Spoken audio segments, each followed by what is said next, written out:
Welcome to This Week in East Brunswick.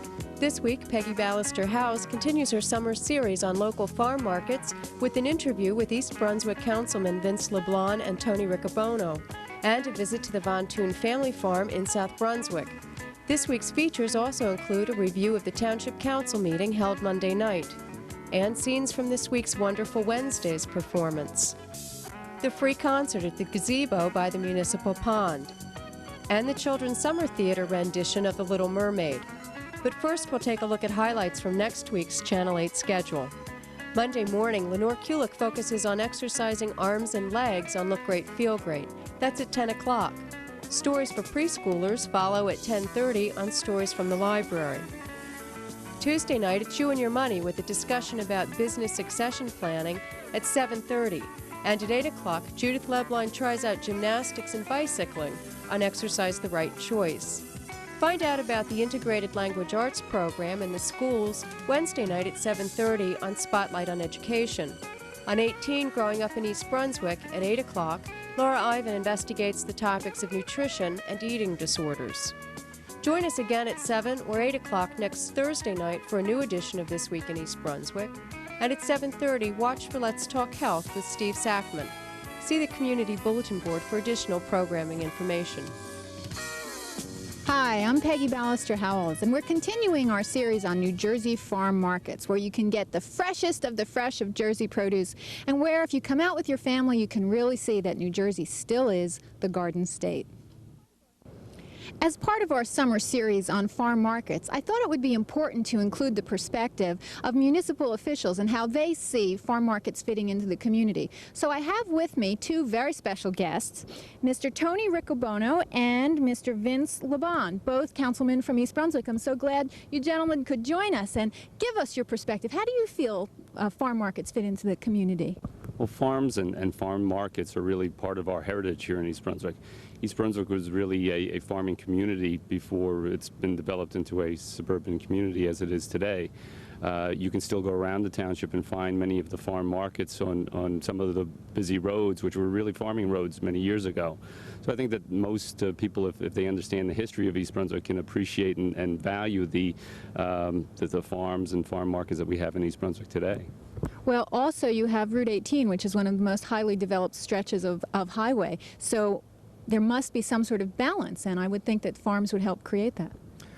They do create the balance. I think one of the reasons we moved to the community originally is because of the farms and access to the city.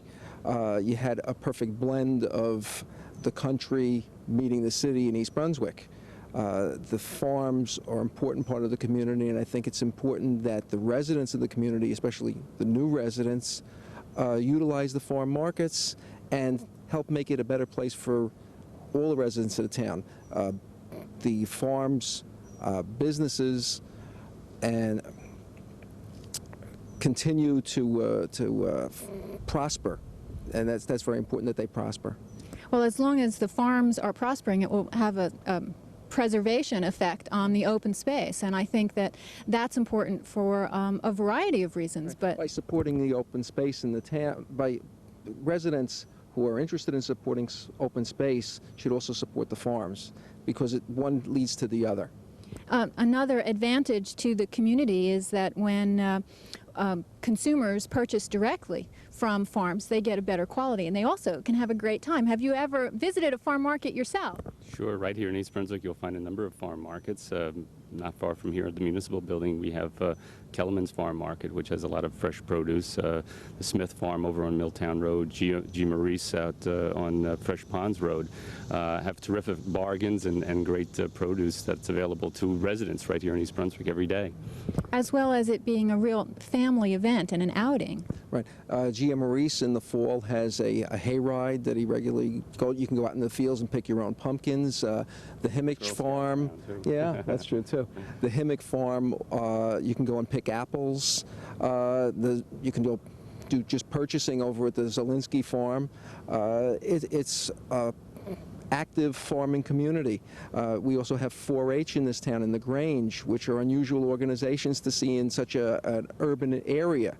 And it's important that the new people in the area support these things too. What about saving on infrastructure? Does that help? I mean, not having to supply things like sewage and all of that out to these acres and acres of land? Certainly, the open space and the farmland provides recharge for the aquifer, the underground water sources, and we don't have to provide schools and roadways for those open areas. So sure, the farms do help us in terms of keeping open space and not having to provide costly services which might otherwise be required if they were developed into homes. The open space also, I guess I would like to point out, is that the farms maintain it open. If the farmers aren't cultivating it and working it, it's going to go into succession and eventually end up back as woods. So that variation with a little bit of woods and a little bit of rolling fields is dependent on agriculture.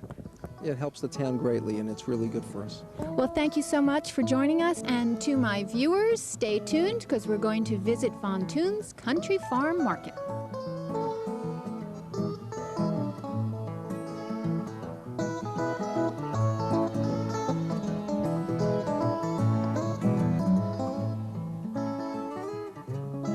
Thun's Country Farm Market is located on Ridge Road, which is Route 522 in South Brunswick. This farm's been here for a long time and is now passed into, is it the third or fourth generation, Bob?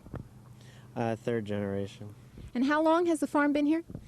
My great-grandfather bought it in 1913. And your father passed it on to you more or less just in recent years, right? Well, we're working together. We're partners, so he's still very active in it. You have another partner too, right? Yeah, my wife, she's here all the time helping us out. And Cindy, you work also, though, outside the farm, right? Yes. What do you do? I teach horticulture at Piscataway Vocational School. So it all kinds of ties in together. Yep, whatever I don't do at school, we come home and do here. Okay. Keeps you busy, I bet, too. Sure does. Did you always grow crops that would suit a farm stand? no, it used to be all potatoes and grain crops, wheat and soybeans. When did you make the switch? 1986. What prompted that? Just a real bad potato market and grain market. Just the prices were going down and costs were going up. So we figured with all the people in the area, we'd try to capitalize on that. So has the development in the area really had an impact on your farming? Yeah, well, it's limited us in certain ways, but it's helped us in other ways now that we're capitalizing on it. What are some of the most recent things you've done here to accommodate the changes? One of the biggest things probably is pick your own. People can come out and pick their own strawberries, raspberries, pumpkins. They seem to like that. They come out to the farm, they think they can get something a little fresher if they go out and actually pick it themselves.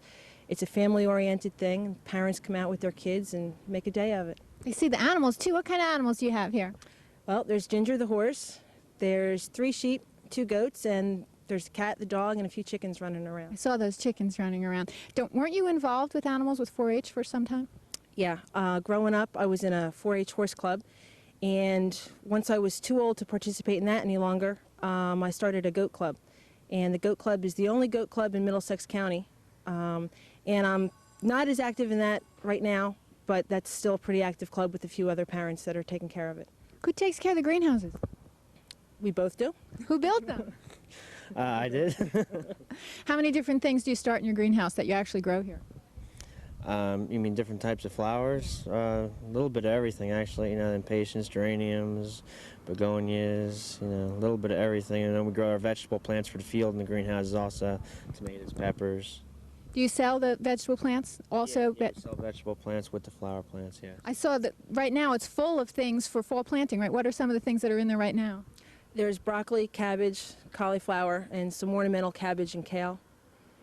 And all of that can go in. When would you say would be the best time for people that wanted to start a garden or pick up on one that's slowing down right now? When would you say all that stuff should go in? Pretty much any time now. So it just keeps on going, right? What about the farm stand? How long have you had that? Since 1986, that's when we switched everything. We opened up the farm stand, switched to growing vegetables. Okay, is there anything else that you'd like to share with us? Any events you'd like to invite people down for? What's the next big crop coming up? Well, the next big thing we have is pick your own pumpkins in the fall. It'll be pumpkins, and we grow 30,000 mums. So there's lots of... Did you say 30,000 mums? Yeah, 30 or 33,000 mums. That's a big crop. Oh my gosh, that's a lot of plants. Yep. So in the fall, you know, everything's kind of buzzing around here with the pumpkins, and people can go out and pick their own. There's tractor rides that take them out to the field.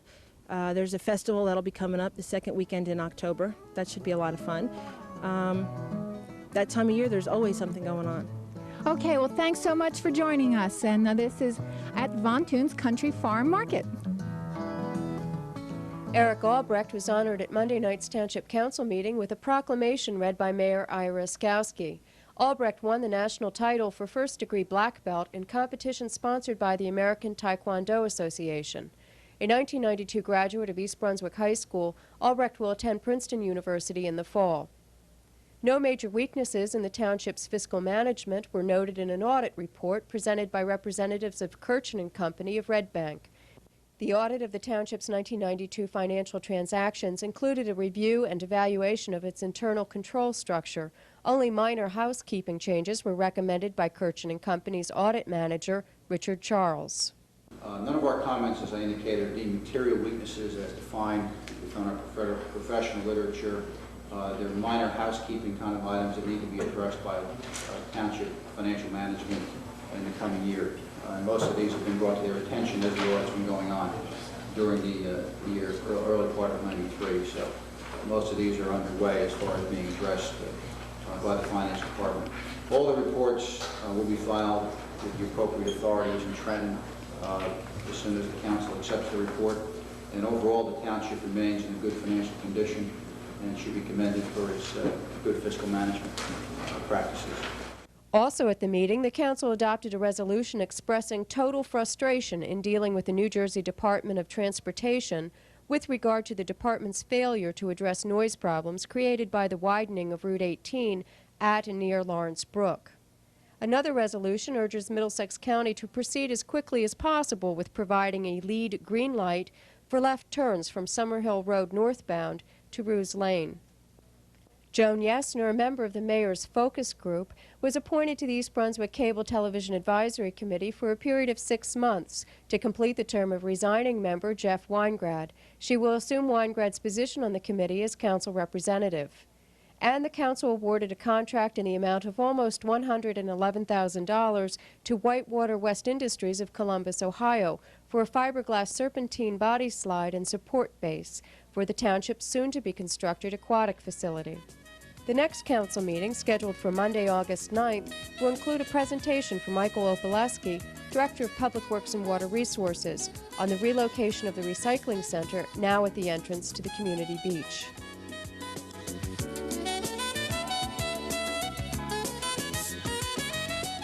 Hi, I'm Holly. Hi, I'm Leslie. This is a movie review on Don't Tell Mom the Babysitter's Dead. On a scale from 1 to 10, we would give this movie an 8. This movie was starring Christina Applegate as Sue Ellen Crandall. The movie was about 4 kids who had to take care of themselves after their babysitter's death. It all started when their mom went away for 2 months to Australia. She didn't tell the kids that a babysitter was coming, so they gave the babysitter a hard time. The babysitter died in her sleep, and the kids didn't want their mom to come home, so they disposed of her body themselves. She had the money with her when they disposed of her, so the oldest girl, Christina Applegate, starring as Sue Ellen, had to get a job to support the family. She gets caught up in a lot of lies, and she ends up saving the company she worked for. When her mother arrives home unexpectedly, she finds that her children became so much more responsible, and how could a mother want anything more but to know where the babysitter was? If you'd like to check this movie out, just stop by the East Brunswick Public Library. Members of Child's Play Touring Theater from Chicago presented an evening of interactive entertainment Wednesday night at the community beach. The troupe performs plays for kids, written by kids from all over the country. Once again, the name of this play is Our Man. It was written by Christopher Boltznick, a 6th grader from Glenview, Illinois.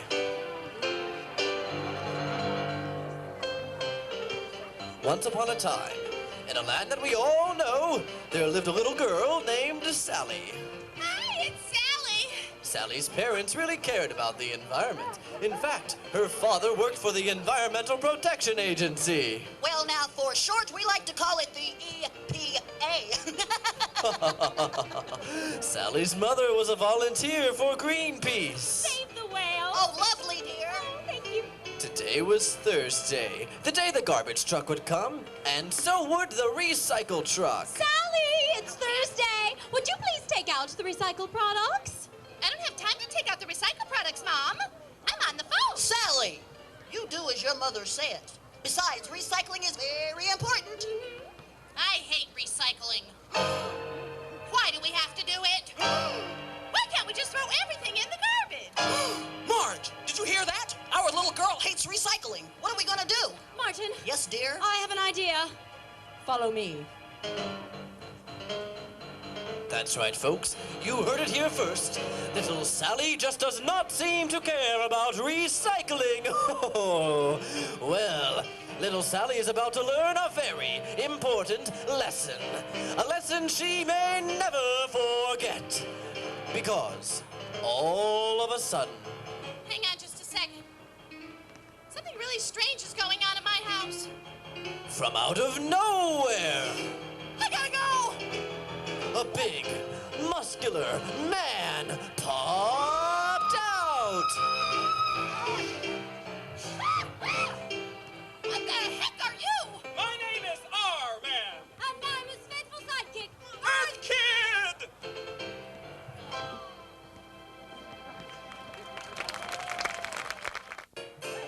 I said down, down, down in the USA. I got a lot of pollution in a major way.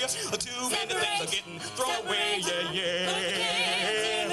Well, we can solve this problem, solve it right away. Bob, Bob, come on, Sally. I said down, down, down in the USA.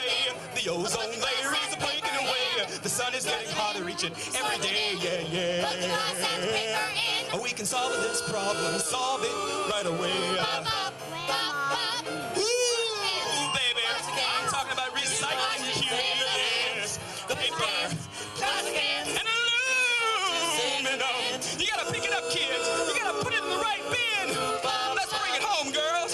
Let me hear some hand clapping. The kids can't help, they can start today. Recycle more than you throw away. We can make the earth okay. We can solve this problem, solve it right away.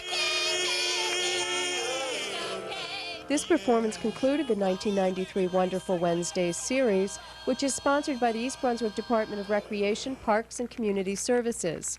Another series sponsored by the department and the East Brunswick Arts Commission, the Summer Concert Series, will conclude next week with the 50s country group Blue Smoke. That's Monday night at the Gazebo by the pond in front of the library. The concert's free and starts at 7. Bring your lawn chairs. Here's a few minutes of this week's performance by the Be-bops.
We'll close this week's show with scenes from Friday's performance of The Little Mermaid, presented by the Township's Children's Summer Theater. Adapted from the original story by Hans Christian Andersen, the play tells the story of the mermaid Ariel and her quest to become human. For more information about the Friday morning performances by the Children's Summer Theater, call the Recreation Department at 390-6797.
This lady isn't just looking, she hasn't opened her mouth at all.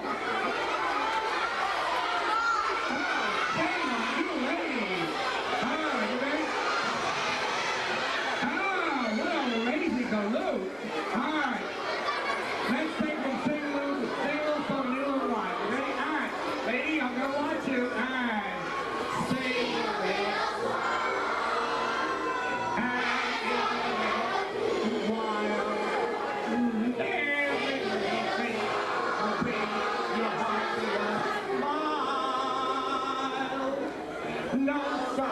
No size, no face, no